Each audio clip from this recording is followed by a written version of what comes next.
Welcome back to Books and Boba, and today we are continuing Miss Peregrine's Home for Peculiar Children. Let me guys know in the comments, too much makeup? Is it okay? Anyways, today's drink is a Hokkaido black milk tea, and it has boba and egg pudding in it from Share Tea. So the reason I chose this drink is because there's a very, very important island that takes place in this book. And before we get to that, I just wanted to correlate it with, the Japanese islands where a lot of the Hokkaido and the Okinawa milk teas come from. So Hokkaido milk tea actually comes with a caramel toffee flavoring and on top of your additional black milk tea. So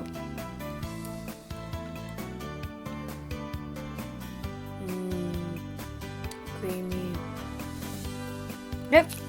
Well, here we go! Chapter 2. I spent the months following my grandfather's death cycling through a purgatory of beige waiting rooms, an anonymous office, analyzed and interviewed, talked about just out of earshot, nodding when spoken to, repeating myself, the object of 1,000 pitying glances and knitted brows. My parents treated me like a breakable heirloom, afraid to fight or fret in front of me lest I shatter. I was plagued by wake-up screaming nightmares so bad that I had to wear a mouth guard to keep from grinding my teeth into numps as I slept. I couldn't close my eyes without seeing it. That tentacled mouth horror in the woods. I was convinced that it had killed my grandfather and it would soon return for me. Sometimes that sick, panicky feeling would flood over me like it did that night, and I'm sure that nearby, lurking in the stand of dark trees, beyond the next car in a parking lot, behind the garage where I kept my bike, it was waiting. My solution was to stop leaving the house. For weeks, I refused to even venture into the driveway to collect my morning paper. I slept in a tangle of blankets in the laundry room floor, the only part of the house with no windows and also a door that locked from the inside. That's where I spent the day of my grandfather's funeral, sitting on the dryer with my laptop, trying to lose myself in online games. I blame myself for what happened. If only I'd believed him, was my endless refrain. But I hadn't believed him, and neither had anyone else. And now I knew how he must have felt, because no one believed me either. My version of events sounded perfectly rational, until I was forced to say the words out loud. Then it sounded insane. Particularly on the day I had to say them to the police officers who came to our house. I told him everything that had happened, even about the creature, as he sat nodding across the kitchen table, writing nothing in his spiral notebook. When I finished, all he said was, "Great, thanks." And then he turned to my parents and asked if I've been to see anyone. As if I wouldn't know what that meant. I told him I had another statement to make, and then held up my middle finger and walked out. My parents yelled at me for the first time in weeks. It was kind of a relief, actually, that old sweet sound. I yelled some ugly things back, that they were glad Grandpa Portman was dead, that I was the only one who'd ever really loved him. The cop and my parents talked in the driveway for a while, and then the cop drove off, only to come back an hour later, with a man who introduced himself as a sketch artist. He bought a big drawing pad and asked me to describe the creature again. And, as I did, he sketched it, stopping occasionally to ask for clarifications. "How many eyes did it have?" "2. "Gotcha," he said, as if monsters were a perfectly normal thing for a police sketch artist to be drawing. As an attempt to placate me, it was pretty transparent. The biggest giveaway was when he tried to give me the finished sketch. "Don't you need this for your files or something?" I asked him. He exchanged raised eyebrows with the cop. "Of course, so was I thinking?" It was totally insulting. Even my best and only friend Ricky didn't believe me, and he'd been there. He swore up and down that he hadn't seen any creature in the woods that night, even though I'd shined my flashlight right at it, which is just what I told the cops. He'd heard barking, though. We both had, so it wasn't a huge surprise when the police concluded that a pack of feral dogs had killed my grandfather. Apparently they'd been spotted elsewhere and had taken bites out of a woman who'd been walking in Century Woods the week before. All at night, mind you, which is exactly when the creatures are hardest to see, I said. But Ricky just shook his head and muttered something about me needing a brain shrinker. You mean a head shrinker, I replied. And thanks a lot. It's great to have such supportive friends. We were sitting on my roof deck watching the sun set over the Gulf.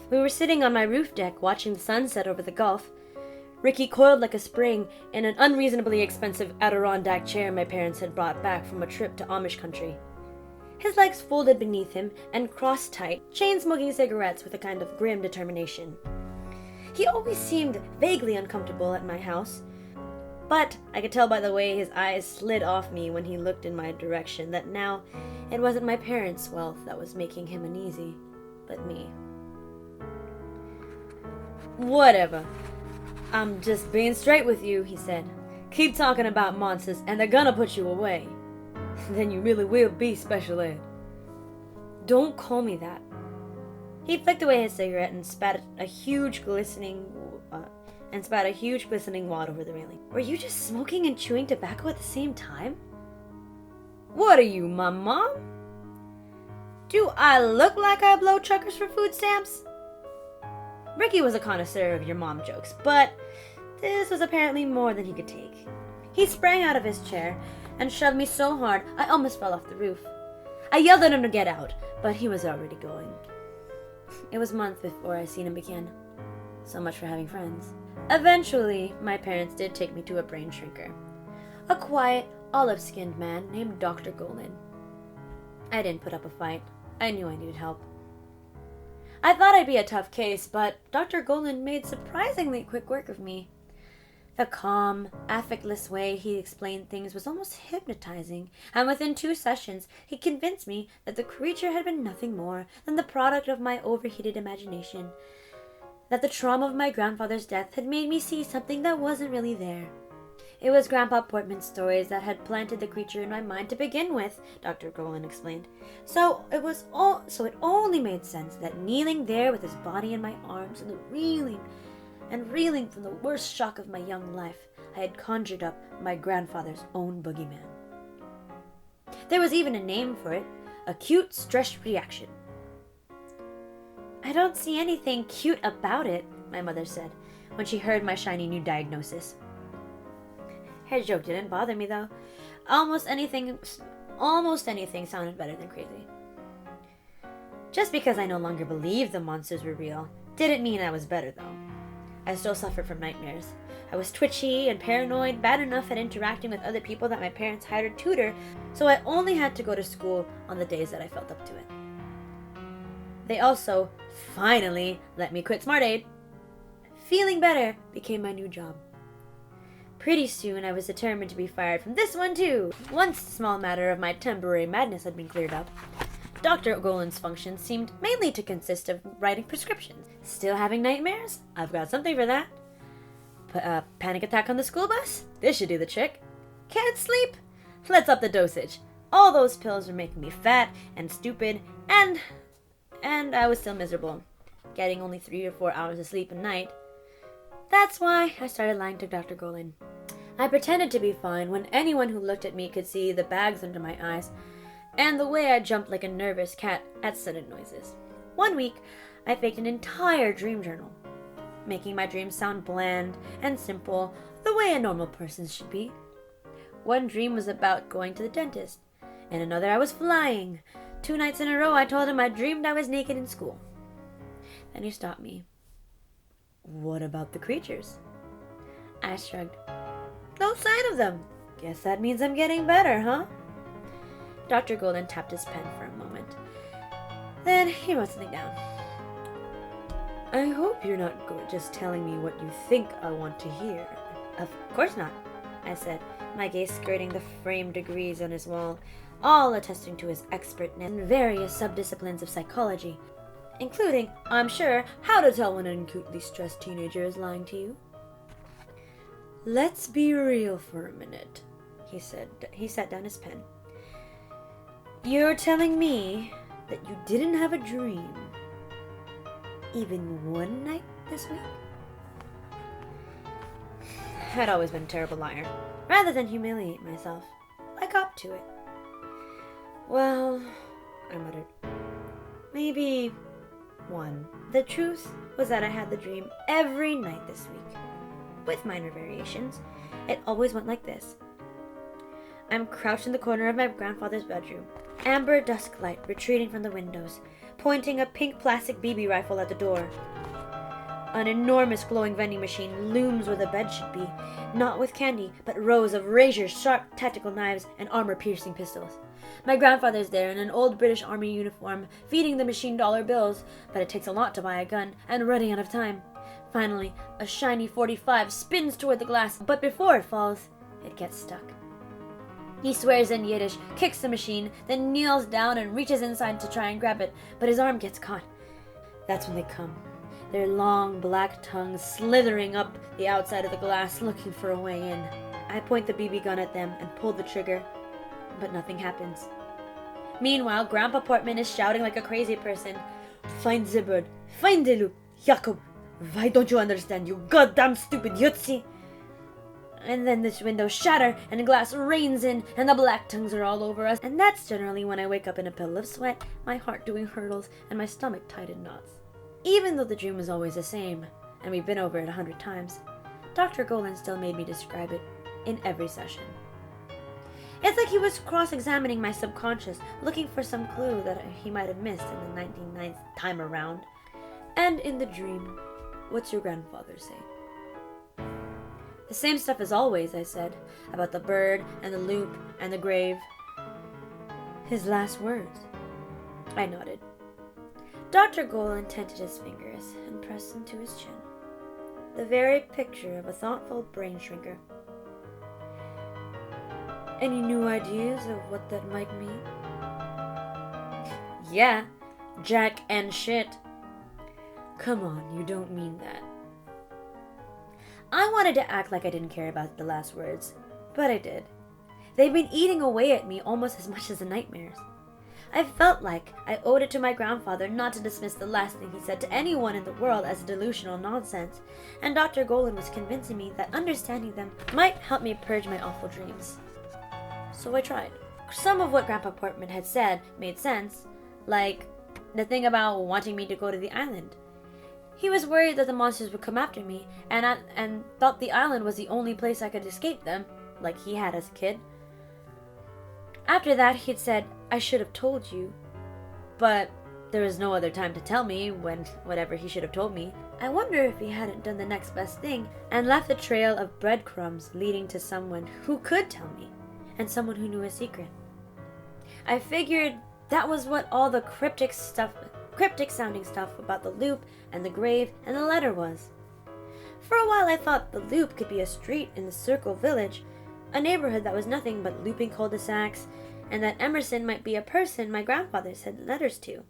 An old war buddy he'd kept in touch with or something. Maybe Emerson lived in Circle Village, in one of its loops, by a graveyard, and one of the letters he'd kept was dated September 3rd, 1940, and that was the one I needed to read. I knew it sounded crazy, but crazier things have turned out to be true.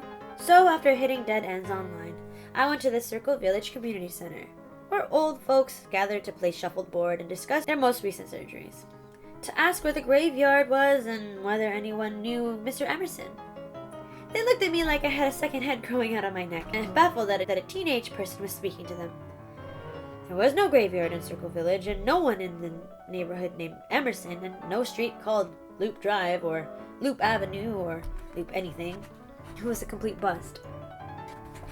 Still, Dr. Golan wouldn't let me quit. He suggested I look for Ralph Waldo Emerson, a supposedly famous old poet.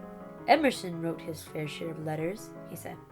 Maybe that's what his grandfather was referring to. It seemed like a shot in the dark, but just to get Golan off my back, one afternoon I had my dad drop me off at the library so I could check it out. I quickly discovered that Ralph Waldo Emerson had indeed written lots of letters that had been published.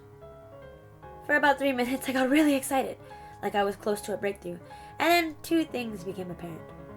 First, that Ralph Waldo Emerson had lived and died in the 1800s, and therefore could not have written any letters dated September 3rd, 1940, and second, that his writing was so dense and arcane that it couldn't possibly have held the slightest interest for my grandfather, who wasn't exactly the avid reader. I discovered Emerson's sporific qualities the hard way by falling asleep with my face